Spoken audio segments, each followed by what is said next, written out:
वैसे तो बेवकूफों को जवाब देने की क्या जरूरत है, लेकिन आज जो है आप लोगों के साथ दिन में इस समय में आ रहा हूं, ये जो महाराष्ट्र में चल रहा है ना घमासान, और बीजेपी कहती है कि इसमें उनका कोई रोल नहीं है। मेरे ख्याल से 135 करोड़ भारतीय ये बहुत अच्छे से जानते हैं कि महाराष्ट्र में जो हो रहा है वो कौन करवा रहा है। और कमाल की बात देखिए, इन सब के बीच एकनाथ शिंदे ऑटो चलाते थे। बाला साहब ठाकरे ने बहुत ही जमीन से जुड़े लोगों को मौका दिया। उन्होंने हवाई जहाज पायलट नहीं लिए कभी, बराबर साधारण जमीन से जुड़े हुए लोगों को बाला साहब ठाकरे ने शिवसेना में मौका दिया। लेकिन एक बड़ी कमाल की बात है, यह अचानक से 2.5 साल सरकार चलने के बाद यह हिंदुत्व की पुकार नहीं है। इसके पीछे की क्रोनोलॉजी आप लोग जाइए, आइए जरा लाइव सेशन में आइए, ज्यादा से ज्यादा लोग लाइव में जुड़िए। मैं बताना चाहूंगा आज जो उद्धव ठाकरे के साथ हो रहा है ना, इसके जस्ट बाद राजस्थान, ये हर जगह यही करेंगे। और ये लोग जो बोलते हैं कि गठबंधन बेकार बेमेल था, तो मोदी जी से एक बात पूछूंगा, महबूबा मुफ्ती के साथ जो गठबंधन भाजपा का था, क्या वो मेल खाता है? क्या वो स्टैंडर्ड गठबंधन था?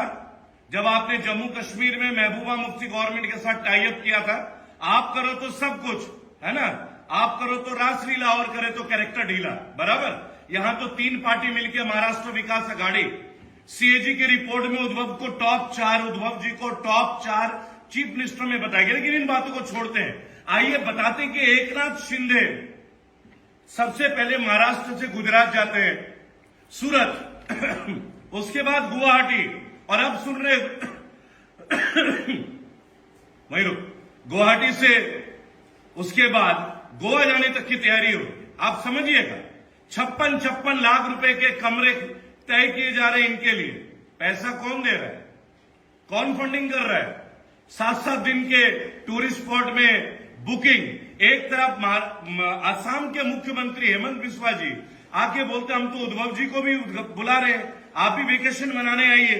असम में लाखों लोग बेघर हो चुके हैं, बराबर, लाखों लोग बेघर हैं, 100 से ज्यादा लोग मृत्यु को प्राप्त हो चुके हैं। लेकिन मुख्यमंत्री जी को असम के लोगों को छोड़ के भाजपा के जो लोग हैं उनके आओ भगत पे पूरी फोर्स लगा दी है। लानत है हेमंत बिस्वा जी, आपके ऊपर लानत है, लानत है। और पूरा देश इसे देख रहा है। महाराष्ट्र के औरंगाबाद जिले में 6 विधायक है शिवसेना के, 6, जिनमें से 5 गुवाहाटी में जाके बैठ गए, जबकि औरंगाबाद में बाढ़ की स्थिति है, नदियां उफान पर है। मैं आपको बताना चाहूंगा, बराबर पूरा देश देख रहा है। लेकिन नहीं, अभी तो खरीद फरोख्त चलेगी। अभी अचानक से ये जो एमएलए है ना एकनाथ शिंदे जी के साथ, ये जिनको हिंदुत्व की पुकार आई है, 2.5 साल में नहीं थे, ये वही एकनाथ शिंदे है जो 2014 में उद्धव से बोल रहे थे कि आप ये कर लीजिए कि आप बीजेपी से अलग हो जाइए, बीजेपी हमें खा जाएगी। और आज एकनाथ शिंदे कहते हैं कि हमारे साथ, अरे धीरे कर देना भाई, आप ये लगा लीजिए, आज वही एकनाथ शिंदे कहते हैं कि हमारे साथ एक राष्ट्रीय शक्ति है, सुपर पावर है। ये पावर पता है किस लिए? क्योंकि शिवसेना के नेताओं को बारी बारी ईडी तंग कर रही थी, कभी सीबीआई, कभी ईडी 150 करोड़ के घोटाले में, कभी 50 करोड़ के घोटाले में। और ये सारे लोग, ये जो बागी गुट बन के बैठे गुवाहाटी में, इनके बीच का जो ब्रिज बना है वो बना है एकनाथ शिंदे है। एकनाथ शिंदे, मैं आपको बताना चाहूंगा दोस्त, बराबर आज जितने भी लोग वहां गए हैं ना, ऐसे करके एनसीपी के नेताओं के ऊपर ईडी, एक आध मंत्री को जेल, कांग्रेस के लोगों के ऊपर ईडी, लेकिन भाजपा को अपने विधायकों में कोई फॉल्ट नजर नहीं आता। और कमाल की बात देख लीजिए, जब से मोदी गवर्नमेंट आई है, समझिए महाराष्ट्र का क्राइसिस है क्या, समझना पड़ेगा। महाराष्ट्र का क्राइसिस समझिए, जब से मोदी गवर्नमेंट आई है, ज्यादातर सरकार जो इन्होंने बनाए वो दूसरे पार्टी के लोगों को टिकट देंगे। यानी आपके नेताओं में काबिलियत है ही नहीं मोदी जी, या फिर आपके शासन में काबिलियत नहीं है। अगर आपके पार्टी पॉलिसी में काबिलियत हो, अन्य पार्टियों के लोगों को भर भर के क्यों ले आए? आप बंगाल में गए, शुभेंदु अधिकारी के साथ 22 एमएलए लेके आ गए, जीत गए, चारों खाने चीत होकर आप लोग बाहर आए हैं। मैं भी वहीं था बंगाल में, है ना। अब आप लोग वही चाल परिवारवाद का नाम दे रहे हैं। क्या नया ड्रामा है? परिवारवाद को खत्म करेंगे। अच्छा मोदी जी, ये राजनाथ सिंह के बेटे विधायक हैं पंकज सिंह, परिवारवाद नहीं है। अनुराग ठाकुर के पिताजी सीएम थे, आज वो कैबिनेट मिनिस्टर है, परिवारवाद नहीं है। अमित शाह के बेटे बीसीसीआई के सेक्रेटरी, परिवारवाद नहीं है। परिवारवाद के मायने भी आप बदल देंगे।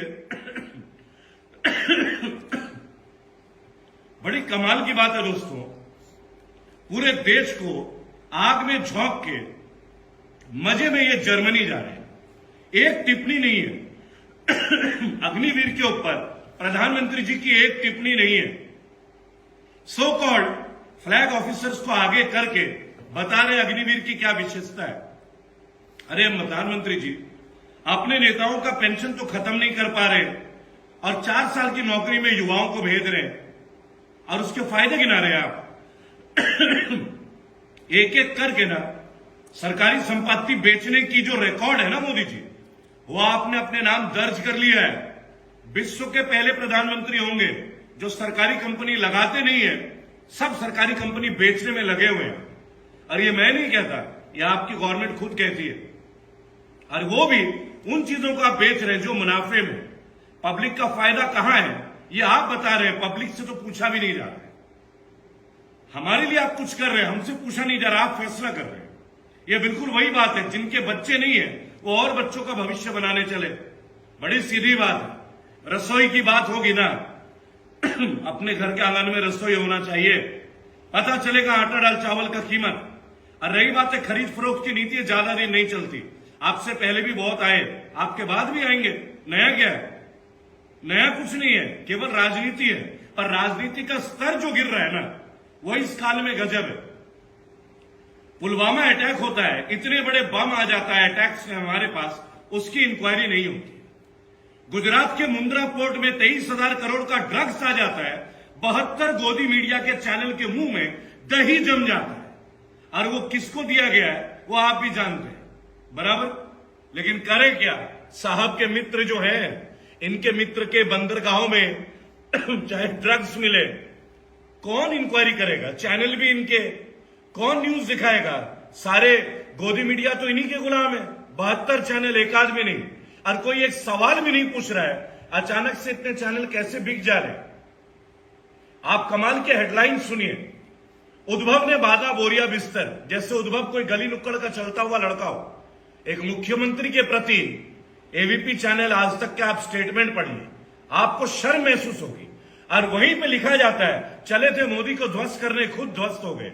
मतलब आप ट्रैक्टर पे चढ़ो तो पत्रकारिता है, आप मोदी जी के चाटुकार बन जाओ तो पत्रकारिता है। और अगर हम विरोध करें तो हम लोग कांग्रेस के, आम आदमी पार्टी के, समाजवादी पार्टी के हम लोग चमचे बन जाते। क्यों?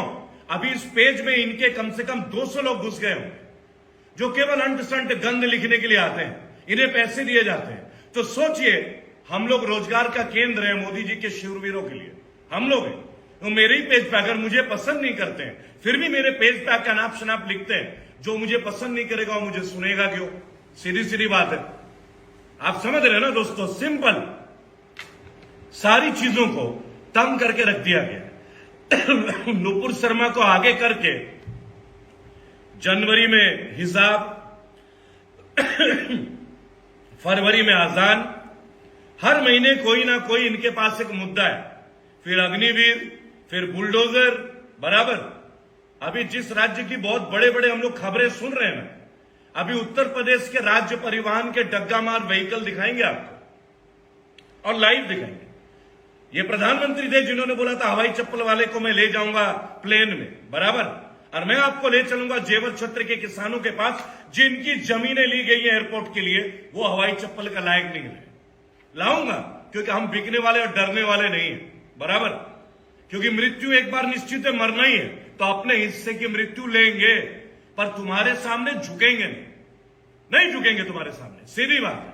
किसी टाइम पे तुम्हें अपना दिल दिया था, अब उतना ही बड़ा प्रतिघात भी करेंगे, अच्छे से करेंगे, लेकिन संवैधानिक तौर पे बहुत सारे नियम कायदे कानून पे ताक पे रख के आज सबकी किस्मत का फैसला किया जा रहा है। अनपढ़ जाहिल लोग प्रोग्राम बना रहे हैं और जिनके लिए बना रहे उनसे पूछा नहीं जा रहा। कभी किसान गलत, कभी युवा गलत, कभी राहुल गांधी चोर, कभी शीला दीक्षित चोर, कभी अखिलेश यादव चोर, कभी केजरीवाल चोर, सब चोर। एक देवता आप ही पैदा हुए। क्लीन चिट तो आप ही लोगों को मिलेगा ना, सबको मालूम है। क्लीन चिट तो आप लोगों की मिल रही है, सरकारी तंत्र आप लोगों के हैं, तो किसको क्लीन चिट मिलेगा? और कोई निर्दोष भी है तो उसको तो जेल में डालेंगे। लेकिन अब ये बहुत हुआ, अब ये बहुत हुआ। युवा भी जाग रहा है, देश भी जाग रहा है। कब तक ईवीएम से जीतेंगे? कब तक? ईवीएम को भी पटक के दिखाएंगे, चिंता मत कीजिए। ये जो अग्निवीर लाए हैं ना, दुनिया भर के एडमिरल, दुनिया भर के डिप्टी कमांडेंट खुल के विरोध कर रहे हैं। 2-4 इनके फ्लैग ऑफिसर हैं। आप सोचिए, जनरल वीके सिंह खुद अपनी अवधि 1 साल बढ़ाने के लिए कोर्ट चले गए थे। यही जनरल वीके सिंह 62 साल, आप समझ रहे ना, अपना एक्सटेंशन के लिए कोर्ट चले गए थे 1 साल के लिए, जनरल वीके सिंह।